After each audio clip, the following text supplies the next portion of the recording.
अस्सलाम वालेकुम दोस्तों, मैं तुहाडा मेज़बान मियाँ मुहम्मद अफसल बट्टू ते तुसीं वेख रहे हो मेरे यूट्यूब चैनल डिजिटल किसान पाकिस्तान।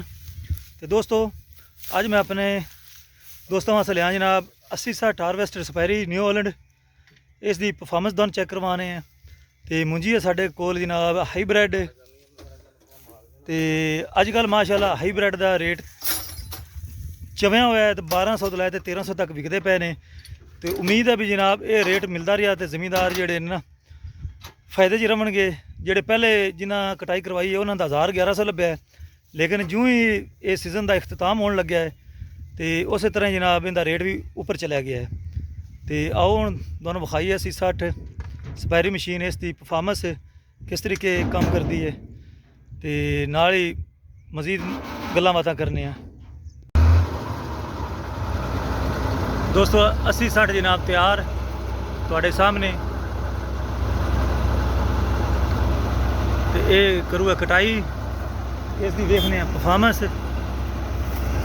चेक कर लो दोस्तों, बिल्कुल जनाब उपर वाले हिस्से तो जी मुंजरा है ना मुंजी वो ही उतारती पी है। तो जोड़े थले बाकियात है वो काफ़ी हद तक ना छड़ी जाती है, ताकि मशीन को कोई दुख तकलीफ ना हो, तो ना ही पिछे मुंजी सुटे।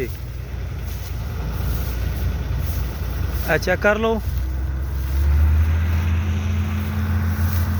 हाईब्रिड माशाल्लाह बहुत ही कमाल दे। चेक कर लो दोस्तों, विच जगह बनाई गई सी, पानी नहीं सुकता पिया सी, ते उन्हें साइड तो सज्जे खब्बे करके ना जगह बनाई है, रस्ता बनाया ताकि हवा लगे। तो इत्थे जनाब ये ना ज़मीन खुश्क हो जाए तो आराम नाल कटाई करे। अच्छा कर यह भी रस्ता बनाया गया है, एक एक कनाल के फासले ते रस्ते बनाए गए ने।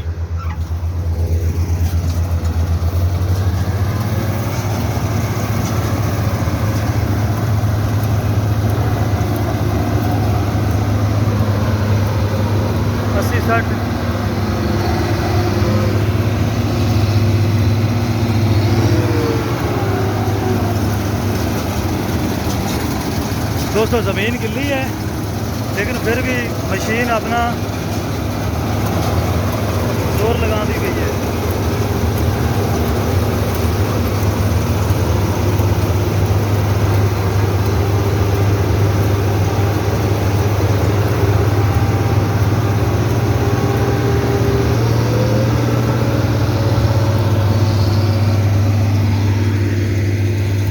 आप चलने हैं दूसरी साइड से, ताकि मशीन अगली साइड वालों आएगी तो उसकी सामने तो परफॉर्मेंस मज़ीद बेहतर नज़र आएगी, क्योंकि सूरज जोड़ा है ना दूसरी साइड पे है। दोस्तों जिस तरीके खाद स्प्रे महंगी हुई है, अगर इस तरह सीजन के शुरू जिस तरीके हुण रेट ऊपर है, इस तरीके अगर हाईब्रिड जो कटाई शुरू हुई है, ये 1000 तो है काम शुरू, 900-1000 तो हुण जाके दोस्तों 12 तो 1300 होया है। जबकि 80% जी है ना 80% 100 80 किले कट्टे गए ने तो विक चुके हैं, तो जमींदार वेले हो चुके हैं। तो जोड़े बाकी बच गए ने दोस्त जिन्हों की थोड़ी जी पछेती काश्त सी, उन्होंने रेट माशाल्लाह अच्छा मिल रहा है। तो ये दोहरा म्यार मेरा ख्याल नहीं होना चाहिए।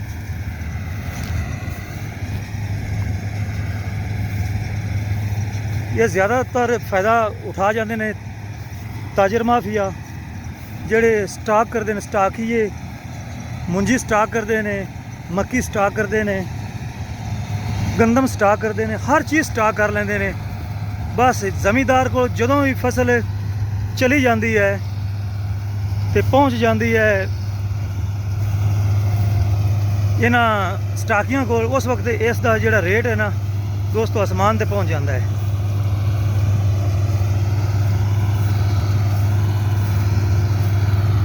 खाद का रेट जोड़ा है वो हाली तक काफ़ी ज़्यादा है, तो DAP का रेट घट नहीं हो रहा।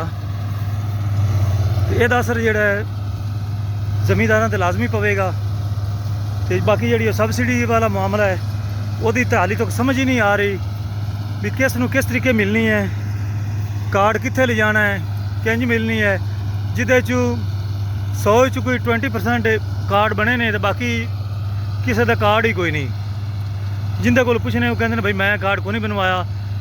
ਬਹੁਤ ਹੀ ਥੋੜੀ ਤਾਦਾਦ ਨਾਲ ਕਾਰਡ ਬਣੇ ਨੇ। ਉਹਦੇ ਨਾਲ ਬਿਹਤਰ ਸੀ ਹਕੂਮਤ ਸਬਸਿਡੀ ਜਿਹੜੀ ਹੈ ਨਾ ਉਹ ਡਾਇਰੈਕਟ ਖਾਦ ਦਾ ਰੇਟ ਘੱਟ ਕਰਦੀ ਤਾਂ ਕਿ ਛੋਟੇ ਬੜੇ ਸਾਰੇ ਕਿਸਾਨਾਂ ਨੂੰ ਉਸ ਦਾ ਫਾਇਦਾ ਹੁੰਦਾ।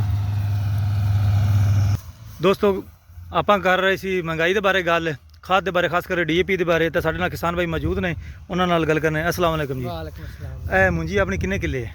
अपने आज 20 किले ਤੇ ਇਹਦੇ 'ਚ DAP ਲਾਈ ਸੀ लाई से जी। ਤੇ DAP ਦੀ ਆਪਾਂ ਨੂੰ ਕੋਈ ਸਬਸਿਡੀ ਮਿਲੀ ਹੈ? ਕੋਈ ਨਹੀਂ, कोने मिले जी? ਕੋਈ ਨਹੀਂ ਮਿਲੀ। नहीं तो किसान कार्ड तो बनवाया हुआ है? कोई नहीं, कोने बनवाया है जी। कोई नहीं बनवाया हुआ। नहीं, शाम तो सब्सिडी मिलती कोने जी। अच्छा, हाँ जी ते मिलती कोई नहीं। हाँ जी। ते वो टोकन जो है टोकन जाए हो जाते हैं, सब्सिडी मिलती नहीं है जी। अच्छा हाँ जी अच्छा, मक्की भी सामने अपनी खड़ी है हाँ जी। ਤੇ ਉਹਨੂੰ ਵੀ DAP ਤੁਸੀਂ ਲਾਈ ਹੋਵੇਗੀ? ਉਹਨੂੰ ਵੀ DAP ਲਾਈ ਸੀ ਜੀ, ਮਜ਼ਦੂਰ ਰੱਖੇ ਸੀ। ਅੱਛਾ, ਮੁੱਲ ਤੇ ਸਟਵਾਈ ਸੀ? ਹਾਂ ਜੀ। ਅੱਛਾ। ਉਹ ਮਜ਼ਦੂਰ ਟੋਕਨ ਲਾ ਲਗਾ, ਸਾਨੂੰ ਤਾਂ ਇੱਥੇ ਨਹੀਂ ਆਇਆ ਜੀ। ਅੱਛਾ, ਮਜ਼ਦੂਰੇ ਹੀ ਲਾ ਲਗਾਏ? ਹਾਂ ਜੀ। ਤੁਹਾਨੂੰ ਪਤਾ ਹੀ ਨਹੀਂ ਚੱਲਿਆ? ਨਹੀਂ ਚਲਾ ਵੀ ਤਾਈਆਂ ਦੇ ਵੀ ਐਵੇਂ DAP ਸਟਾਈ ਸਭ ਮਜ਼ਦੂਰੇ ਲਾ ਲਗਾ ਜੀ। ਮਜ਼ਦੂਰੇ ਲਾ ਲਗਾਏ। ਹਾਂ ਜੀ। ਤੇ ਤੁਸੀਂ ਕੀ ਜਾਣਦੇ ਹੋ ਵੀ ਖਾਦ ਜਿਹੜੀ ਇਹਦਾ ਹੀ ਰੇਟ ਘੱਟ ਹੋਵੇ? ਸਾਨੂੰ ਇਹਦਾ ਕਿਹੜਾ 1000 ਰੁਪਏ ਰਿਲੀਫ ਦਿੰਦੇ ਨੇ ਟੋਕਨ ਦਾ। ਹਾਂ ਸਾਨੂੰ 1000 ਰੁਪਏ DAP ਘੱਟ ਦੇ ਦੇਣ, ਸਾਨੂੰ ਰਿਲੀਫ ਬੜਾ। ਹਾਂ, ਉਹ ਰਿਲੀਫ ਠੀਕ ਹੈ। ਤੇ ਇਹ ਮੈਨੂੰ ਦੱਸੋ ਵੀ ਆ ਜਿਹੜੀ ਹਾਈਬ੍ਰਿਡ ਹੈ ਇਹਦਾ ਰੇਟ ਕੀ ਚੱਲਦਾ ਪਿਆ? ਇਹਦਾ ਰੇਟ ਚੱਲਦਾ ਵੀ 1200 ਤੇ ਲੈ ਤੇ 1300 ਤੱਕ। 1300 ਤੱਕ। ਤੇ ਮੰਡੀ ਤੁਸੀਂ ਮੰਡੀ 'ਚ ਲੈ ਜਾਂਦੇ ਪੈ ਜੇ? ਹਾਂਜੀ ਮੰਡੀ ਹੈ ਜੀ। ਤੇ ਖਰਚਾ ਕਿੰਨਾ ਕੁ ਆ ਜਾਂਦਾ ਹੈ? ਖਰਚਾ ਦਾ ਆ ਜਾਂਦਾ 70 80 ਰੁਪਏ ਮੰਨਦਾ ਜੀ। 70 80 ਰੁਪਏ ਮਣ ਦਾ? ਹਾਂਜੀ। ਮਣ ਮਗਰੋਂ 70 80 ਰੁਪਏ ਲੈ ਜਾਂਦੇ ਨੇ ਮੰਡੀ ਵਾਲੇ, ਮੰਡੀ ਵਾਲੇ ਲੈ ਜਾਂਦੇ। ਤੇ ਬਾਕੀ ਫਿਰ ਟਰਾਲੇ ਵਾਲੇ ਵੱਖਰੇ ਲੈ ਜਾਂਦੇ ਨੇ। ਹਾਂ, ਟਰਾਲੇ ਵਾਲੇ ਕਿੰਨੇ ਲੈ ਜਾਂਦੇ ਨੇ? ਉਹ 5000 ਰੁਪਏ ਟਰਾਲੇ ਤੇ ਲੈਂਦੇ ਨੇ। 5000 ਟਰਾਲੇ ਵਾਲੇ ਲੈ ਜਾਂਦੇ ਨੇ। ਠੀਕ ਹੈ, ਮਤਲਬ ਵੀ ਅੱਛਾ। ਤੇ ਇਹਦਾ ਜ਼ਮੀਨ ਦਾ ਠੇਕਾ ਆਪਾਂ ਕਿੰਨਾ ਭਰਿਆ? 75000। 75000। ਤੇ ਅਗਲੇ ਸਾਲ ਬਸ ਲਈ ਹੈ ਜਾਂ ਲਈ ਬਸ ਹੀ ਹੈ ਸਾਰੇ? ਅਗਲੇ ਸਾਲ ਕੀ ਠੇਕਾ ਹੈ? ਹਾਂਜੀ ਹਾਲੇ ਕਨਫਰਮ ਨਹੀਂ ਹੋਇਆ। ਅਜੇ ਕਨਫਰਮ ਨਹੀਂ ਹੋਇਆ, ਹਾਂਜੀ। ਲੇਕਿਨ ਇਸ ਵਾਰੀ 75000 ਹੈ। ਹਾਂਜੀ। ਤੇ ਦੋਸਤੋ 75000 ਵੀ ਕਾਫੀ ਹੈ। ਤੇ ਇਹਦੀ ਆਪਣੀ ਐਵਰੇਜ ਕਿੰਨੀ ਆ ਰਹੀ ਹੈ? ਇਹਦੀ ਐਵਰੇਜ ਆ ਰਹੀ ਹੈ 90 ਮੰਨ ਜੀ। 90 ਮਣ ਆਈ ਹੈ ਹਾਈਬ੍ਰਿਡ। ਇਹਦੇ ਤੇ ਖਰਚਾ ਕਿੰਨਾ ਕੁ ਹੈ? ਖਰਚਾ ਤਾਂ ਕਾਫੀ ਹੋ ਜਾਂਦਾ ਹੈ ਜੀ, 50-55000 ਖਰਚਾ ਹੋ ਜਾਂਦਾ। ਇਹਦੇ ਬੀ ਕਿੰਨੇ ਦਾ ਆਇਆ ਕਿੱਲੇ ਦਾ? 20 ਕਿੱਲੇ ਦਾ 10000 ਰੁਪਏ ਦਾ ਆਇਆ ਜੀ। 10000 ਦਾ? ਹਾਂਜੀ। ਚੋਖਾ ਤਾਂ ਨਹੀਂ ਆਇਆ? 10000 ਜ਼ਿਆਦਾ ਤਾਂ ਨਹੀਂ? ਨਹੀਂ ਨਹੀਂ 10000 ਰੁਪਏ ਜੀ। ਅੱਛਾ। ਤੇ ਆ ਜਿਹੜਾ ਕੀ ਕਹਿੰਦੇ ਨੇ DAP ਕਿੰਨੀ ਇੱਕ ਲਾਈ ਹੈ? ਇਹ ਵੀ ਦੋ ਬੋਰੀਆਂ। ਦੋ ਬੋਰੀ DAP? ਫਿਰ ਤਾਂ ਯਾਰ ਕਾਫੀ ਖਰਚਾ ਬਣ ਗਿਆ। ਹਾਂਜੀ। ਅੱਛਾ, ਤੇ ਯੂਰੀਆ ਕਿੰਨੀ ਲਗਾਈ ਹੈ? ਯੂਰੀਆ ਲਾਈ ਜੀ 3.5 ਬੋਰੀਆਂ। 3.5 ਬੋਰੀਆ। ਇਹ ਕਟਾਈ ਦਾ ਰੇਟ ਕਿੰਨਾ ਲੈਂਦੇ ਪਏ ਨੇ? 3000 3000 3000। ਦੋਸਤੋ ਰੇਟ ਵੀ ਕਾਫੀ ਹੈ ਕਟਾਈ ਦਾ। 3000 ਡੀਜ਼ਲ ਦੇ ਮੁਤਾਬਕ ਤਾਂ 3000 ਪੁਰਾਣਾ ਹੀ ਚੱਲਦਾ ਪਿਆ ਹੈ। ਤੇ ਬਾਕੀ ਕਿਸਾਨ ਨੂੰ ਫਸਲ ਅੱਛੀ ਨਾਲ ਹੀ ਫਾਇਦਾ ਹੈ। ਅਗਰ ਅੱਛੀ ਹੋਵੇਗੀ ਤੇ ਫਾਇਦਾ, ਕਿਉਂਕਿ ਇੱਕ 'ਚੋਂ ਪੈਸੇ ਆਉਣਗੇ ਤੇ ਅਗਲੀ ਫਸਲ ਤੇ ਪੈਸੇ ਲੱਗ ਜਾਣਗੇ। ਫਸਲ ਮਾਸ਼ਾਅੱਲਾ ਬਹੁਤ ਸੋਹਣੀ ਤੇ ਵਧੀਆ ਖੜੀ ਹੈ ਤੇ ਇਹਦੇ ਪੈਸੇ ਆਉਣਗੇ ਤੇ ਕਣਕ ਵਾਸਤੇ ਪੈਸੇ ਫਿਰ ਚਲੇ ਜਾਣਗੇ। ਬਸ ਇਹ ਆਉਂਦੇ ਪਏ ਨੇ ਤੇ ਜਾਂਦੇ ਪਏ ਨੇ, ਇਹ ਹੀ ਹਾਲ ਹੈ ਜ਼ਮੀਂਦਾਰਾਂ ਦਾ। ਬਾਕੀ ਆ ਸਾਡੇ ਕੋਲ ਸਾਹਮਣੇ ਜਿਹੜੀ 80 60 ਹੈ, ਪਤਾ ਨਹੀਂ ਇਹ ਕੀ ਕਰੇਗੀ। ਇਹ ਜੱਟ ਵਿੱਚ ਰੁਕ ਜਾਂਦੀ ਹੈ ਦੋਸਤੋ। ਤੇ ਅੱਲਾਹ ਤਾਲਾ ਇਸ ਨੂੰ ਸਹੀ ਚਲਾਵੇ। ਇਸ ਦੀ ਤੁਹਾਨੂੰ ਪਰਫਾਰਮੈਂਸ ਵਿਖਾਉਣੀ ਸੀ ਤੇ ਚੱਲਨੇ ਆ, ਫਿਰ ਇਹ ਰੁਕ ਗਈ ਹੈ। ਵੇਖਨੇ ਇਹਨੂੰ ਕੀ ਹੋ ਗਿਆ ਹੈ।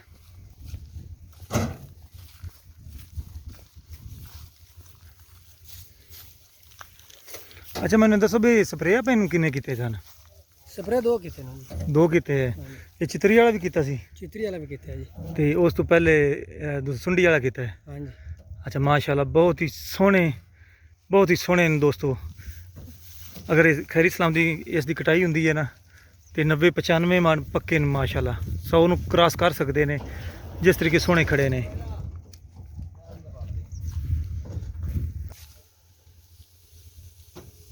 ਇਹ ਜੀ ਗਾਲਾ ਚੌਕ ਹੋ ਗਿਆ। ਮੁੰਜੀ ਵੇਖ ਲਓ, ਦੁਬਾਰਾ ਫੁੱਟੀ ਪਈ ਹੈ।